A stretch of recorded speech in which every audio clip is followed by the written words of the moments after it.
Good morning. Polymer में ढेर सारे पॉइंट्स को देखा गया, ढेर सारी चीज़ों को देखा गया और सारे जितने भी इंपॉर्टेंट कंपाउंड्स हैं, जितने भी इंपॉर्टेंट पॉलीमर्स हैं, उनके प्रिपरेशन के मेथड्स को भी देखा गया। एक छोटा सा टॉपिक था हमारे पास, टाइप्स ऑफ पॉलीमराइजेशन। पॉलीमराइजेशन कितने तरीके का हो सकता है। तो जो अगला टॉपिक हम देखने जा रहे हैं, इंपॉर्टेंट टॉपिकों में से एक है, काफ़ी इंपॉर्टेंट है, टाइप्स ऑफ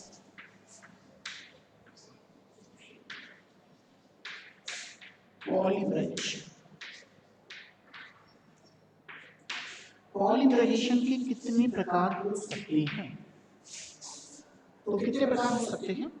तो जो पॉलीमराइजेशन की प्रोसेस है उसको दो टाइप में डिवाइड किया गया है। कौन कौन सा है? तो एक को हम कहते हैं चेन ग्रोथ,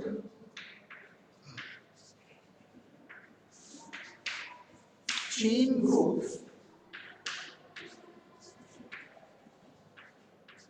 पॉलीमराइजेशन, और जो दूसरा का टाइप है, दूसरे टाइप को हम किस नाम से जानते हैं? दूसरे टाइप को हम जानते हैं step growth, step growth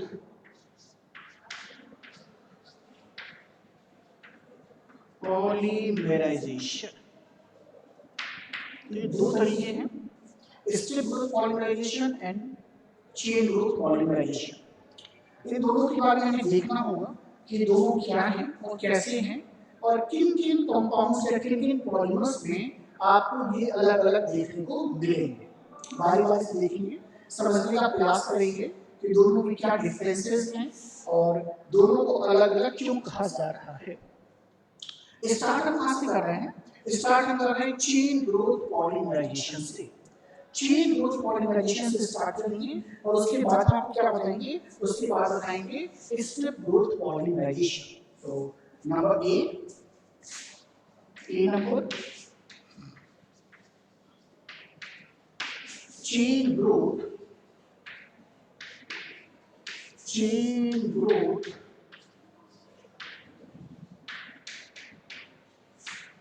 polymerisation, chain growth polymerisation.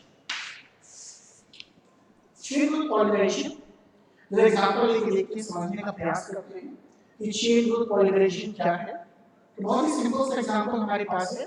हमारे पास क्या है? हमारे पास है पॉलीथीन।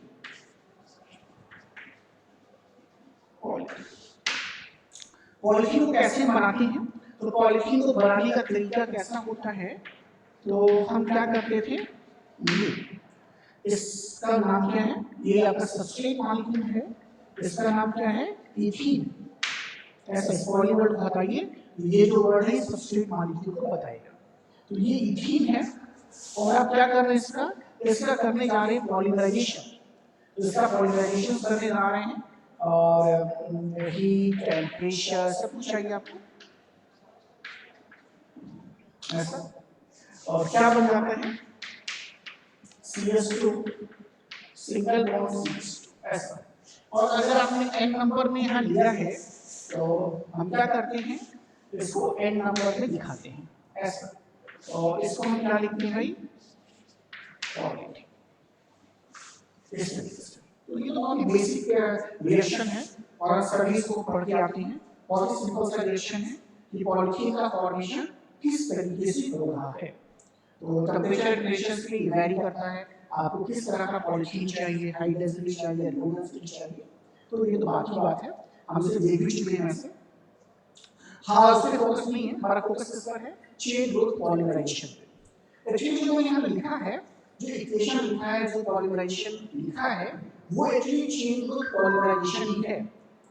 क्या दिखाई देगा कि आपको क्या दिखाई देगा कि रिएक्शन के स्टार्टिंग में, रिएक्शन के अर्ली स्टेज में क्या होगा? आपकी लॉन्ग चेन बन जाएगी। पहली खास बात क्या है? पहली खास बात आपको इस चेन ग्रोथ पॉलीमराइजेशन में दिखाई देता है कि high molecular weight polymer, number one क्या होगा? फर्स्ट बात, high molecular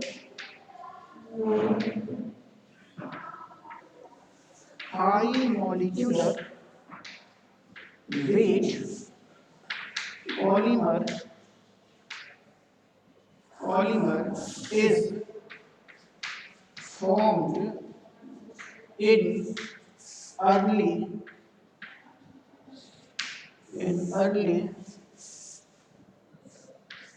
polymerization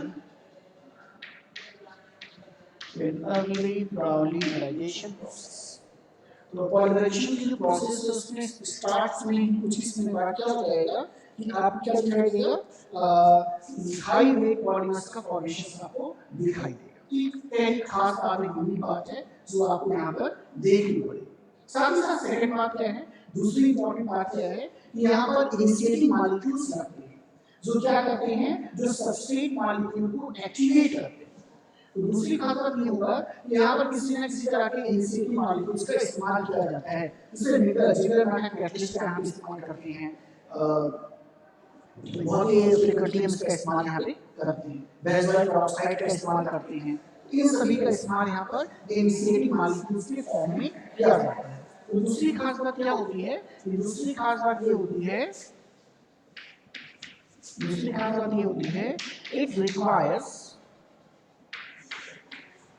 it requires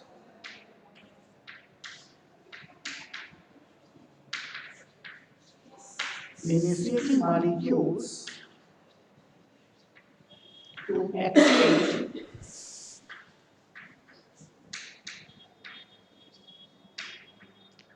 activate substrate molecule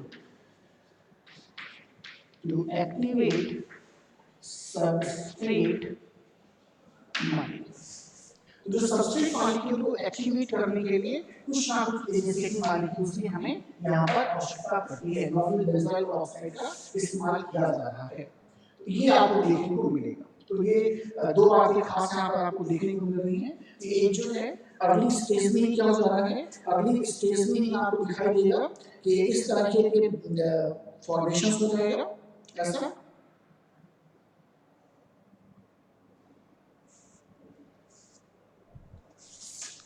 और सेकंड आपको दिखाई देगा कि इनिशिएटिंग मॉलिक्यूल्स को इस्तेमाल किया जाएगा। ज्यादातर जो एडिशन पॉलीमर्स है, ज्यादातर दूसरी खास बात इसके लिए सी नंबर इसे हटा देता हूं मैं यहाँ से,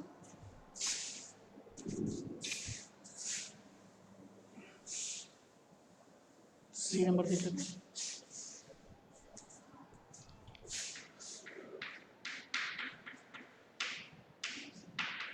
Most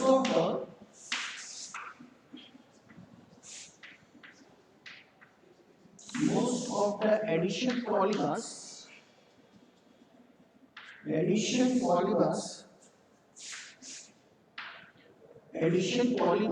are an example of chain growth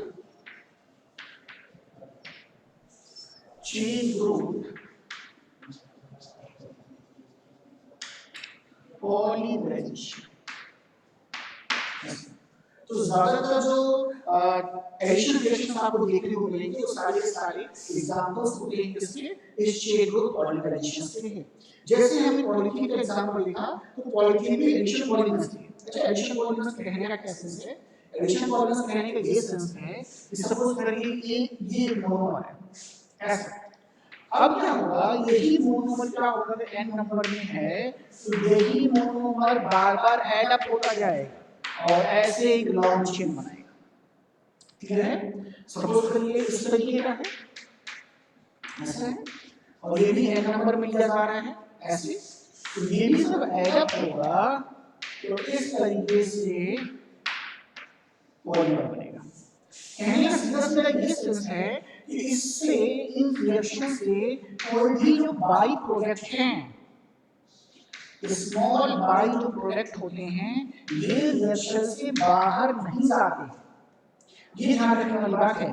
addition polymers का मतलब है जो मोनोमर है ये वैसे का वैसा ही ऐड अप होगा, उसमें कोई अल्टरेशन नहीं होगा।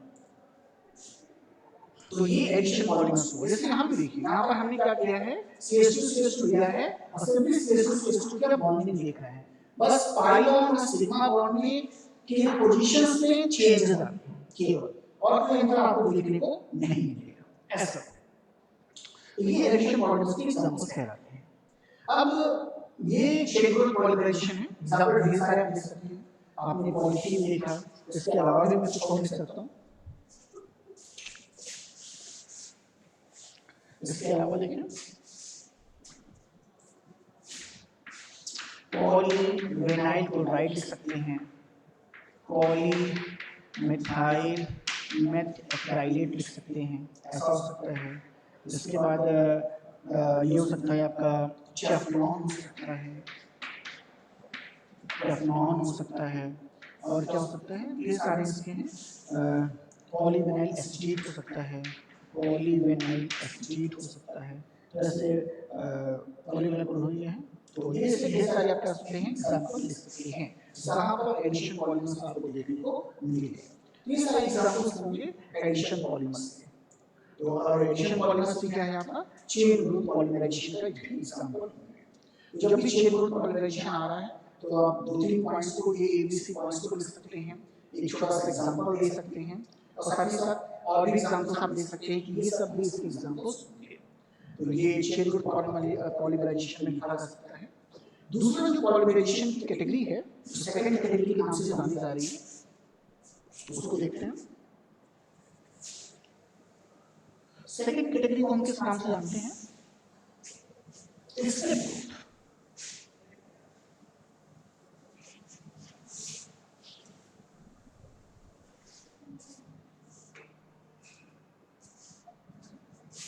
B number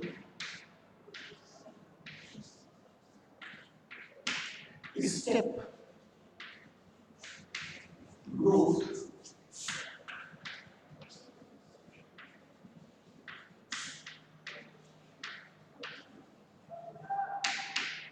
step growth polymerisation, ये सेकंड टाइप इसका है। स्टेप ग्रोथ पॉलीमराइजेशन में क्या देखने को मिलेगा? आपको ये देखने को मिलेगा कि जो हाई मॉलिक्यूलर वेट पॉलीमर है वो रिएक्शन के आखिर से थोड़ा सा पहले बनेगा, यानी कह सकते हैं कि near the end of the polymerisation तब बनेगा। ऐसा नहीं है स्टार्टिंग में बन जाएगा, ऐसा नहीं। हमेशा क्या होगा कि जो आपका हाई मॉलिक्यूलर वेट पॉलीमर है वो रिएक्शन के समाप्त होने से थोड़ा सा पहले बनता होगा। तो इसमें हम क्या लिख सकते हैं? इसमें हम लिख सकते हैं, जो पहले क्या लिख सकते हैं कि high molecular weight polymer is formed only near the end of the polymerization. So, high molecular weight, high molecular weight polymer is formed only near the end of polymerization. कुछ ये आपको देखने को मिलेगा कि पूरा का पूरा पॉलीमर होगा, स्टार्टिंग में नहीं बनेगा, पर जब रिएक्शन समाप्त होने की कंडीशन होगा उस जगह पर क्या आपको दिखाई देगा कि आपका पूरा का पूरा पॉलीमर जो है वो बनेगा। नॉर्मली एसिडिक मॉलिक्यूल्स की आवश्यकता नहीं पड़ रही है। और एक खास बात आपको क्या देखने को मिलेगा कि स्मॉल मॉलिक्यूल्स आर, अगली बात क्या देखने को मिलेगी, small molecules like water are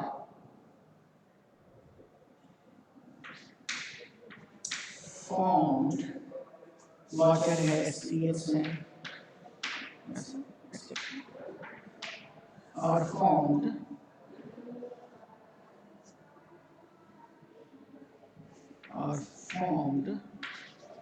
as by product, ये आपको देखने को मिलेगा। तो छोटे मॉलिक्यूल्स जो होते हैं रिएक्शन से बनते हैं बाई प्रोडक्ट के फॉर्म में, जो रिएक्शन से बाहर निकल जाते हैं। अब बात करें तो condensation reactions, most of the condensation reactions अगर हम बात कर रहे हैं इसकी, तो most of the condensation most of the condensation reactions are an example of step growth polymerization. Step growth polymerization, ये आपको देखने को मिलेगा। कौन से? Condensation reactions. ऐसा तो दोनों में कंपैरेटिव देखिए। कंपैरेटिव में क्या है? वहां पर जो एडिशन रिएक्शंस थे, एडिशन रिएक्शंस किसके एग्जांपल्स थे? Chain growth. और जो कंडेंसेशन रिएक्शन है वो किसके एग्जांपल हैं? स्टेप ग्रोथ के हैं। तो ऐसा कोई रिएक्शन बताइए तो कंडेंसेशन रिएक्शंस का एग्जांपल हो। तो मेरे समझ में नायलॉन 6 सबसे आसान है, नायलॉन 6 को ले सकते हैं। देखिए वैसे तो एग्जांपल देखते हैं।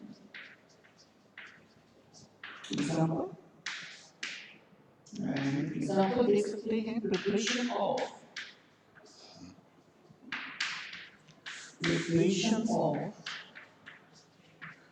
नायलॉन 6।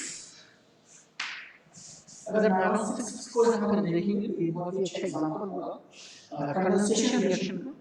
और चूंकि कंडेंसेशन रिएक्शंस के नॉर्मल स्टेप ग्रोथ रिएक्शंस हैं तो ये दोनों का काम करेगा। तो नायलॉन 6 हमें बनाना है तो नायलॉन 6 का प्रिपरेशन आपको कई बार मैंने बताया है, 2-3 बार मैं बता चुका हूँ, लेकिन फिर भी आप उसको ध्यान दें कि नायलॉन 6 में क्या है। तो नायलॉन 6 में जो पहला नंबर है 8-6, ये बताता है कि एमीन ग्रुप में कार्बन की संख्या कितनी है। और जो दूसरा नंबर 6 है ये बताता है कार्बोक्सिलिक जो एसिड ग्रुप है उसमें कार्बन की संख्या कितनी है। तो सबसे पहले हमें ये ध्यान रखना होगा कि नायलॉन 6 बनता कैसे है। अगर हम बात करें नायलॉन 6 की ये कैसे बनेगा, तो नायलॉन 6 is a polyamide,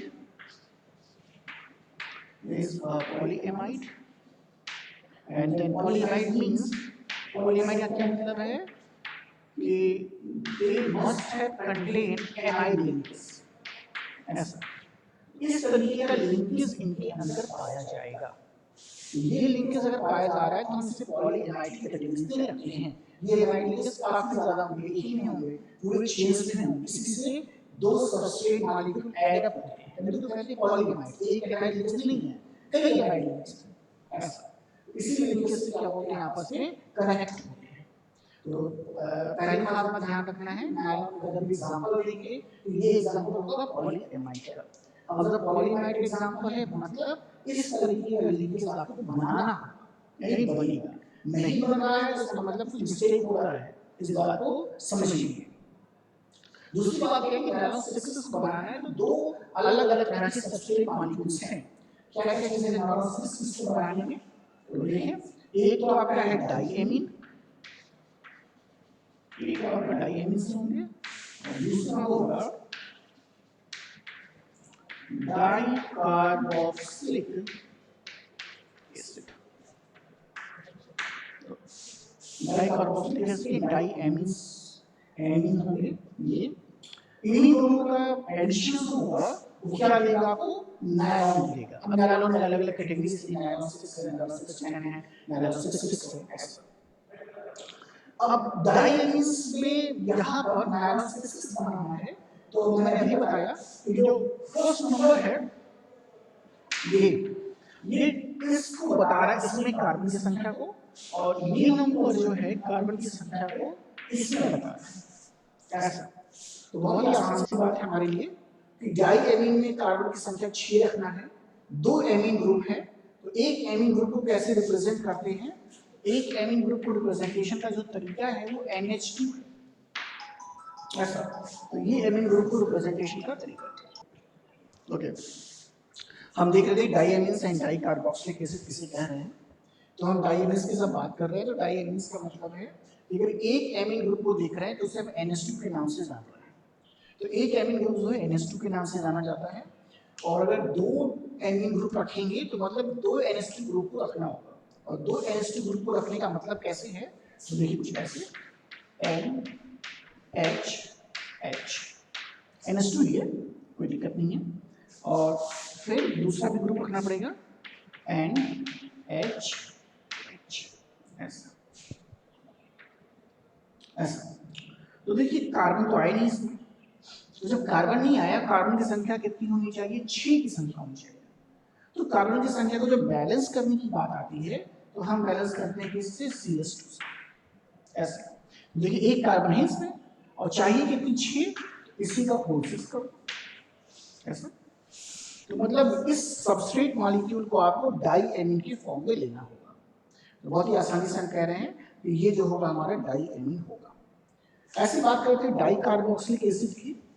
लेकिन जब बात हम डाई कार्बोक्सिलिक एसिड की कर रहे हैं तो सबसे पहले हमें ये जानना होगा कि भाई कार्बोक्सिलिक एसिड क्या है। तो कार्बोक्सिलिक एसिड क्या है? तो carboxylic acid is a C double bond OH। Okay, कैसे इसे लिखा जा सकता है? अगर बॉन्ड की फॉर्म में हम लिखना चाहें तो हम कैसे लिख सकते हैं? तो C double bond O and single bond OH। अच्छा, इसको लिखने का एक पर्पस है। क्यों पर्पस ऐसा है? मैं इस तरीके से क्यों लिख के दिखा रहा हूँ? क्योंकि एक्चुअली जब कंपाउंड बनेगा तो उसमें हमें पॉलीएमाइड लिंकेज को बनाना होगा।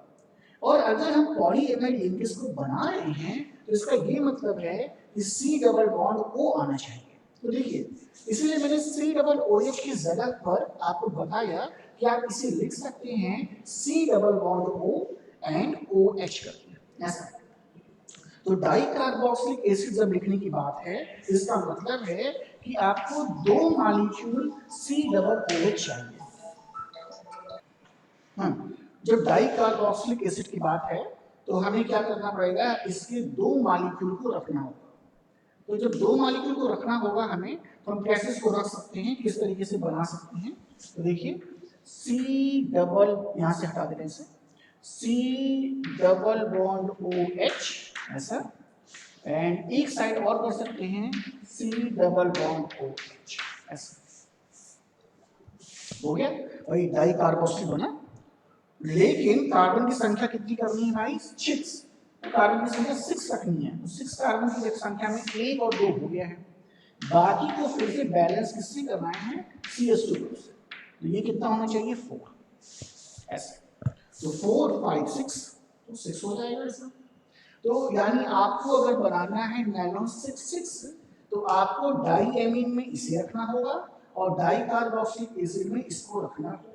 अब बना के देखिए थोड़ा सा कैसे इसे बनाया जा सकता है, किस तरीके से इसका रिएक्शन लिखा जा सकता है जिससे आप आसानी से इसे लिख सकें।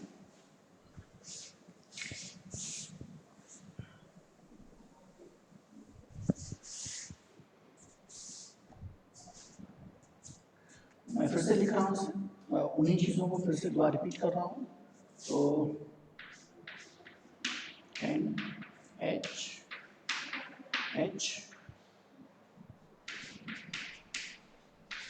CH2 whole 6 and H plus OH C double bond O CH2 equal 4, ऐसा, and C double bond O OH। देखिए सब कुछ वैसे ही है, कुछ अलग नहीं किया है मैंने, सब कुछ सेम लिखा है जैसे वहां पे लिखा था। बस C डबल OH को मैंने बॉन्ड से फॉर्म में दिखाया हुआ है। नाम देख लें इसका क्या होना चाहिए। नाम बहुत ही सिंपल है, इस मेथिलीन ग्रुप कहलाता ये है और 6 फॉर्म 6 के नंबर में है, तो इसका नाम है हेक्सामेथिलीन डाईएमीन। और डाईएमीन तो है ही, तो हेक्सामेथिलीन डाईएमीन इसका नाम है। और ये जो कंपाउंड है इसका नाम है एडिपिक एसिड।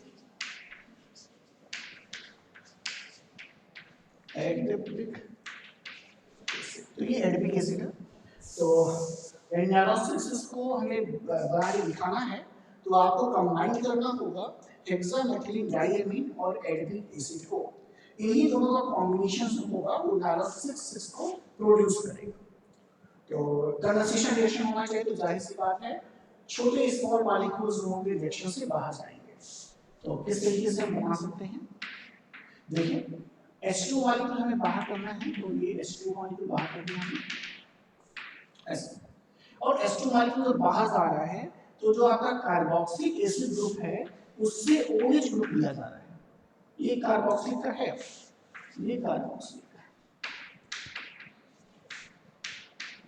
कार्बोक्सिलिक एसिड का, और हाइड्रोजन जो है वो किसका लिया जा रहा है, एनीन। इस बात का ध्यान रखिएगा। तो कार्बोक्सिलिक एसिड का OH ग्रुप और एनीन का हाइड्रोजन ये लिया जा रहा है। तो इन दोनों के एडिशन से -H2 हो जाएगा, -H2O हो जाएगा। तो अब क्या बचा, देखिए अब देखिए ऐसे होगा, अगर यहाँ से भी दूसरा जो है कार्बोक्सिल ग्रुप आएगा तो फिर से इसका हाइड्रोजन डिलीट होगा। ओके, तो इसका हाइड्रोजन लिखते हम नहीं हैं, तो हम कैसे दिखाते हैं, आपको दिखाने का तरीका जो है वो हम दिखाते हैं NH, इस H को मैंने ऊपर के साइड में कर दिया है, और ये एक हम दिखाते हैं कि भाई यहाँ पर एक वैकेंसी है जो इनकमिंग कार्बोक्सिलिक एसिड के लिए। ओके, एंड CH2O6 ये लिखा गया है, फिर NH ये लिखा गया है, एंड देन अगेन CO, देखिए ये लिखा है तो डिलीट हो गया ना, ये तो वाटर बन गया है, तो इसे लिखने की आवश्यकता नहीं है, तो ये तो लिखना ही नहीं आपको है, तो C डबल बॉन्ड हो गया, CH2 2.4 ये है, और ये OH नहीं लिखा जाएगा क्योंकि जो भी डाई एमीन आएगा उसका हाइड्रोजन इसके साथ रिएक्ट करेगा, ऐसा ओनली लिखा जाता है। तो हम कैसे लिखते हैं, हम लिखते हैं C डबल बॉन्ड ऐसा। अब देखिए मैंने बोला था कि भाई पॉलीएमाइड हैं, तो देखिए एक एमाइड लिंकेज बना है, यहाँ देखिए, ये देखिए एक एमाइड लिंकेज बना है ऐसा, और ये एक इसका मोनोमर है, ये मोनोमर है, ये मोनोमर है, और अगर आपने सब कुछ n नंबर में ले रखा था, ये भी n नंबर में ले रखा था, तो जाहिर सी बात है ये भी n नंबर में बनेगा ऐसा, और यही सब होगा, यही कहलाएगा आपका नायलॉन 6। इस तरीके से आप बहुत ही आसानी से एग्जांपल दे सकते हैं कि नायलॉन 6 का जो प्रिपरेशन है वो एग्जांपल किसका है, वो एग्जांपल आपका है स्टेप ग्रोथ पॉलीमराइजेशन का। ऐसे स्टेप बाय स्टेप क्या होगी, इसकी लेंथनिंग होती है, जैसे अगले स्टेप में फिर क्या होगा, एक मोनोमर मॉलिक्यूल और ऐड होगा, एक वाटर मॉलिक्यूल और रिलीज होगा, फिर अगले स्टेप में क्या होगा, एक मोनोमर और ऐड होगा, फिर रिलीज होगा, जैसे धीरे धीरे क्या होगा, इसका स्टेप बाय स्टेप इसकी ग्रोथ होती है। तो एक पॉइंट और इसमें इंक्लूड कर सकते हैं कि इसका जो ग्रोथ है वो स्टेप बाय स्टेप है, ऐसा नहीं कि एक साथ ही पूरा मॉलिक्यूल बन जाए, ऐसा नहीं है, स्टेप बाय स्टेप इसकी ग्रोथ हो रही है। इसलिए जो ह्यूज मॉलिक्यूल यानी जो हाई मॉलिक्यूलर वेट पॉलीमर है वो बिल्कुल लास्ट में जाकर के बन रहा है, एकदम आखिर में जाकर के बन रहा है। तो ऐसे एग्जांपल दे सकते हैं, नायलॉन तो और भी एग्जांपल दे सकते थे, नायलॉन 610 था, उसको भी दे सकते हैं, या फिर आप चाहें तो ये डाइकार्बोक्सिलिक एसिड डाइहाइड्रोक्सी अल्कोहल का जो आपका पॉलिएस्टर है, आप पॉलिएस्टर का एग्जांपल दे सकते हैं। तो ऐसे हमारे पास ढेर सारे एग्जांपल्स हैं, जहाँ पे प्रोनाउंसिएशन रिलेशंस देखेंगे उनको आप क्या कर सकते हैं, उनको आप यहाँ पर दे सकते हैं, एग्जांपल्स के तौर पे दे सकते हैं। तो जो समझ में हमको आ रहा है, जो कंपैरेटिव स्टडी करने के बाद जो डिफरेंस हमें समझ में आ रहा है कि दोनों में क्या डिफरेंस है, उनको जरा देख लेते हैं कि क्या डिफरेंस हमको देखने को मिल रहे हैं दोनों में।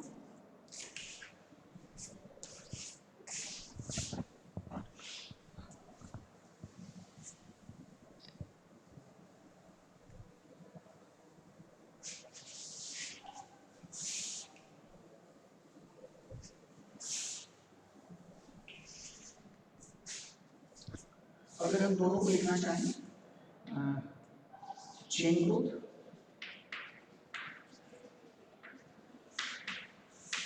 चेन ग्रोथ पॉलीमराइजेशन,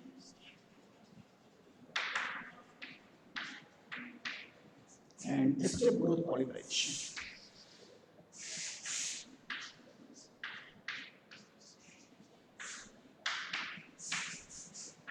मैंने आपको ढेर सारी बातें बताई हैं, तो आप इसे खुद भी लिख सकते हैं, बहुत ऐसा नहीं कि लिखवाना जरूरी है।